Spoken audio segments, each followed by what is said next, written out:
guys could join me in welcoming our next speaker from Bayon DMV.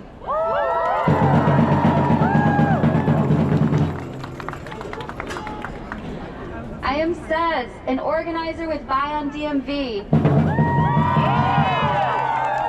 We are a grassroots anti-imperialist alliance of Filipino organizations that are fighting for national democracy with a socialist perspective. Bayon DMV joins you all today because we know that the struggle for Palestinian liberation is linked to the struggle for Philippine liberation. We know that sovereignty in all our lands is linked to the struggles of the people here in the U.S. We also know what it's like to have an oppressive, war-hungry villain like Netanyahu targeting native communities in favor for imperialist goals in our homeland. We see the same behavior for Marcos Jr., who orders the death of indigenous people in the Philippines through red tagging.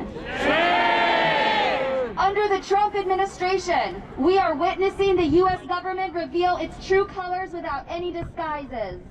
To state it plainly, it is a fascist war machine that prioritizes profit over people.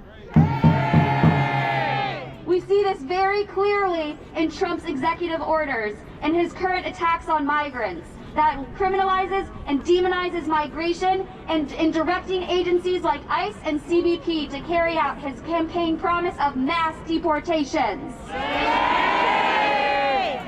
At Bayon DMV, we are waging a campaign called Defend Migrants. This campaign is a direct response to the neglect and inadequacy of the Philippine government by failing in their obligation to protect and attend to the rights of the Philippine nationals. Many Filipino nationals migrate to the U.S. in search of better opportunities. Opportunities that do not widely exist in our homelands because they are exploited and underdeveloped by countries like the U.S. The Defend Migrants campaign seeks to organize our community to fight back against this intensifying fascism because we know that people united can surmount any attempt by the small ruling class to divide us. We have been providing Know Your Rights trainings to inform people of their rights while also building community and organization to create genuine people power and collective strength. But how does this relate to Palestine? How does this relate to Zionism and imperialism? Our enemies in the White House want us to be divided. They want us to view the problems and solutions in piecemeal and disjointed ways. They want us to view problems happening across the world as separate and wholly different from the problems happening in this country, but we know that's a lie.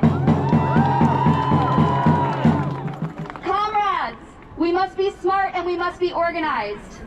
It is because of U.S. imperialism in the Philippines that so many Filipinos have to migrate abroad, only to be further exploited by cheap labor. It is because of the U.S. imperialism's need for resources and a strategic outpost in the Middle East that they prop up the Zionist regime and fuel the genocide against Palestinians. The war machine of the U.S. empire is driven by profit. This is what we mean when we say imperialism is the highest stage of capitalism. The geographic boundaries of the U.S. are no longer big enough for the appetite of capitalists and other corporations. So they look to other countries they can directly or indirectly conquest to get more cheap resources and markets to dump excess goods. And rather than expose the failures of capitalism, fascists like Trump and Marcos and Netanyahu scapegoat minorities and opponents for society's problems.